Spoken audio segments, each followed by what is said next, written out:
Assalamualaikum warahmatullahi wabarakatuh. Perkenalkan, nama saya Muhammad Azizuddin dengan NIM J1B018-057 TIP ganjil 2018. Pada kesempatan kali ini saya akan mereview materi yang sudah dipelajari untuk pertemuan kedua untuk mata kuliah manajemen daerah aliran sungai, yakni untuk materi morfometri das. Itu yang pertama, morfometri das. Apa sih morfometri das? Merupakan istilah yang digunakan untuk menyatakan keadaan jaringan aluran sungai secara kuantitatif. Kuantitatif itu secara model matematis. Kemudian merupakan ukuran kuantitatif karakteristik das yang terkait dengan aspek geomorfologi atau bentuk permukaan bumi dari suatu daerah. Keadaan yang dimaksud antara lain meliputi luas, panjang, dan lebar kemiringan atau gradien sungai, order kerapatan sungai, bentuk das, dan pola pengairan. Kemudian ada luas das. Di sini das merupakan tempat pengumpulan presipitasi atau air hujan ke suatu sistem sungai. Luas daerah aliran dapat diperkirakan dengan mengukur daerah tersebut dengan peta topografi atau peta permukaan bumi.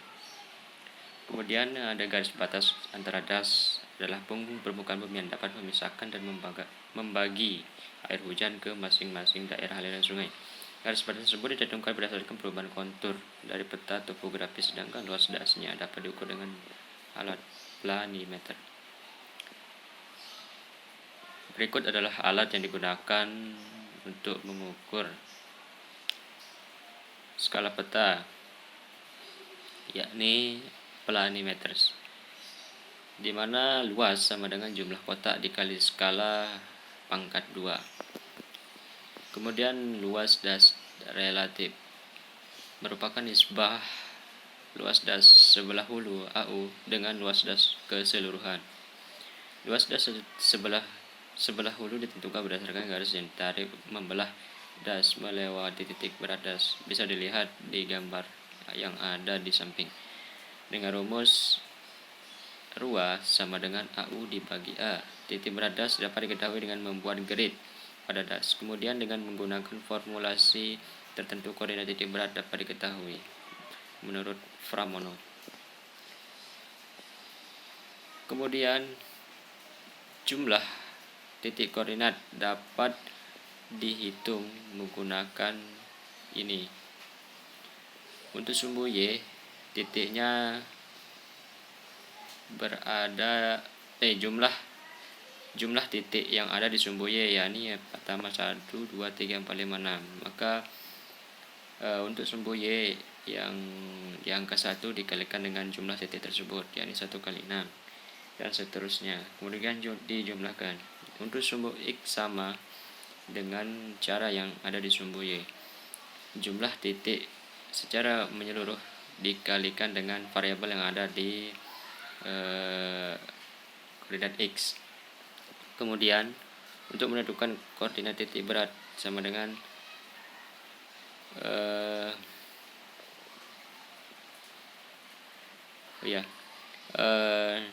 jumlah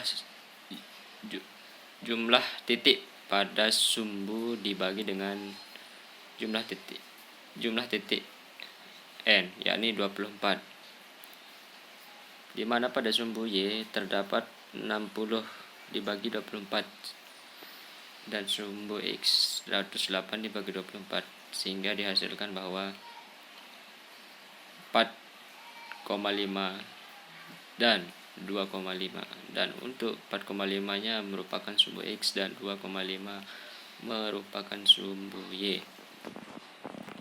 Kemudian selanjutnya panjang dan lebar. Panjang das adalah sama dengan jarak datar dari muara sungai ke arah hulu sepanjang sungai induk. Panjang sungai utama dari outlet hingga pusat berat das LC adalah panjang sungai utama yang diukur dari outlet das hingga titik pada sungai utama terdekat dengan pusat. Bisa dilihat dari gambar di samping. Kemudian cara menghitung lebar das. Lebar das sama dengan luas das dibagi panjang sungai induk. Kemudian ada faktor lebar das atau W, adalah nisbah antara panjang lebar das yang diukur dengan jarak 0,75 panjang sungai utama dari outlet dengan lebar das yang diukur pada jarak 0,25 panjang sungai yang diukur dari outlet. Dengan rumus W sama dengan W 0,75 dibagi W 0,25. Kemudian kemiringan atau gradien sungai dapat diperoleh dengan persamaan sebagai berikut. G sama dengan jarak vertikal atau per jarak, dengan G sama dengan gradien sungai. J vertikal sama dengan beda tinggi antara hulu dengan hilir, dan J horizontal merupakan panjang sungai Indo.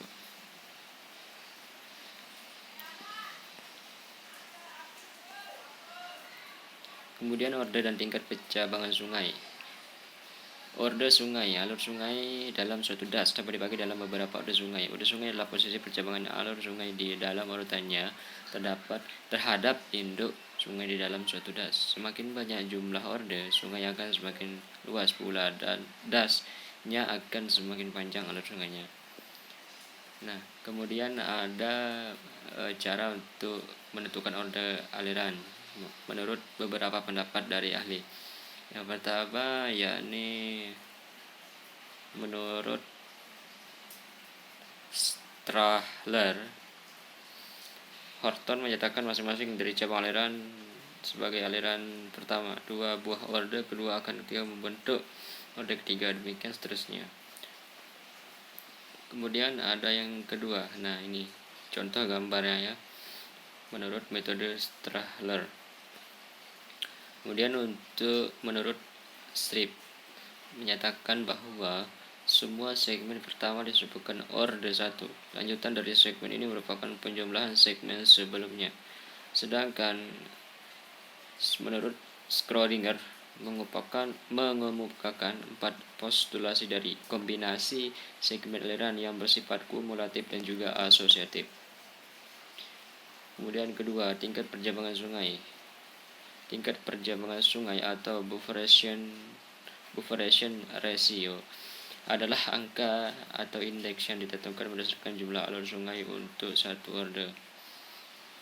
Dapat dihitung dengan menggunakan rumus RB sama dengan NU dibagi NU plus 1. Dan untuk syarat di mana jika RB kurang dari 3, maka kenaikan muka air banjir dengan cepat, sedangkan penurunannya cepat. Kemudian yang kedua, 3-5 kenaikan muka air banjir tidak terlalu cepat, begitupun penurunannya atau sedang. Jika lebih dari 5, maka kenaikan muka air banjir dengan cepat, sedangkan penurunannya sangat lambat atau abnormal. Kemudian kerapatan sungai adalah suatu angka indeks yang menunjukkan banyaknya anak sungai di dalam suatu das. Indeks tersebut diperoleh dengan persamaan sebagai berikut. DD sama dengan L dibagi A, dengan keterangan DD indeks kerapatan sungai km per km kuadrat. Luas L sama dengan jumlah panjang sungai tersebut termasuk anak-anak sungainya. A sama dengan luas das per kilometer pangkat 2. Kemudian ada karakteristik DD. Jika kurang dari 0,25 maka termasuk kelas kerapatan rendah. Kemudian jikalau 0,25 sampai 10 dimasukkan ke dalam kelas kerapatannya sedang, dan seterusnya. Bentuk daerah aliran sungai. Pola sungai menentukan bentuk das. Bentuk das mempunyai arti penting dalam hubungannya dengan aliran sungai, yaitu berpengaruh terhadap kecepatan terpusat aliran.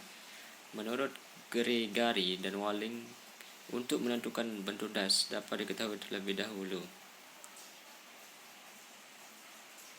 dan dengan menggunakan rumus RC sama dengan 4V A per P kuadrat, di mana keterangannya di sini dengan syarat jika RC lebih dari 0,5 maka bentuk aliran sungai membulat, debit puncak datangnya lama, begitu juga penurunannya. Kemudian jika RC kurang dari 0,5 bentuk daerah aliran sungai memanjang, debit puncak datangnya cepat, begitu juga penurunannya. Selain RC, bentuk das secara kuantitatif dapat diperkirakan dengan menggunakan nilai nisbah memanjang, yakni RE 1,129 A pangkat setengah dibagi LB. di mana elongation ratio jika kurang dari 0,7 elongated. Pola aliran pengairan sungai. Pola tergantung dari kondisi topografi, geologi, iklim, vegetasi yang terdapat dalam das bersangkutan. Yang pertama, pola tereris memperlihatkan letak-letak anak sungai yang paralel menurut strike atau topografi yang paralel. Aliran sungai bermuara pada Sungai Indo secara tegak lurus. Pola pengaliran tereris menjadikan daerah pegunungan lipatan folded atau mountains. Kemudian induk sungai mengalir sejajar dengan strike mengalir di atas struktural sinklinal, sedangkan anak sungai mengalir sesuai tip dari sep-sep sinklinal dan antiklinalnya. Jadi anak sungai juga bermuara tegak lurus terhadap induk sungainya. Nah, ini contohnya. Kemudian pola rektangular dicirikan dengan induk sungainya memiliki kelokan kurang lebih 90 derajat arah anak-anak sungai atau tributary terhadap sungai indunya berpotongan tegak lurus. Biasanya ditemukan di daerah pegunungan patahan atau block mountains. Pola seperti ini menunjukkan adanya pengaruh join atau bidang-bidang dan atau retakan patahan escarp atau graben-graben yang saling berpotongan. Kemudian 3. Pola dendritik anak sungainya atau tributaries cenderung sejajar dengan induk sungainya, bermuara pada induk sungai dengan sudut lancip. Bisa dilihat di gambar yang di samping. Nah, kemudian slang.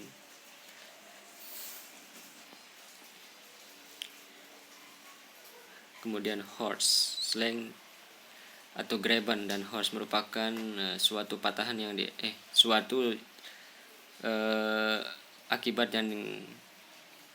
yang diakibatkan oleh patahan bumi, di mana horse ini merupakan dataran yang lebih tinggi dari permukaan air, sedangkan graben merupakan permukaan air lebih tinggi daripada dataran, karena pada horse merupakan datarannya ini naik dan graben datarannya turun. Kemudian 4. Pola radial sentrifugal.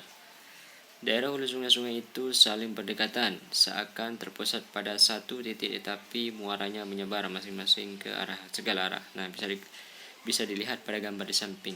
Kemudian pola radial sentripetal, kebalikan dari pola radial yang menyebar dari suatu pusat.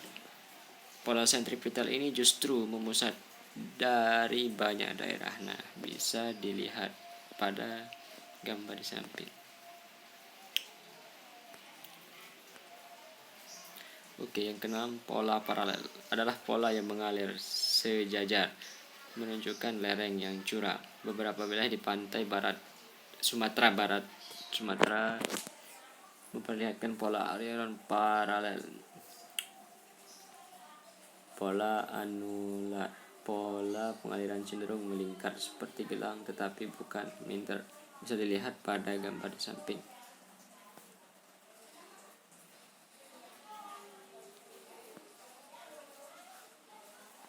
Oke, mungkin hanya ini ya yang dapat saya sampaikan. Kurang lebihnya mohon maaf. Wabillahi taufiq wal hidayah. Wassalamualaikum warahmatullahi wabarakatuh.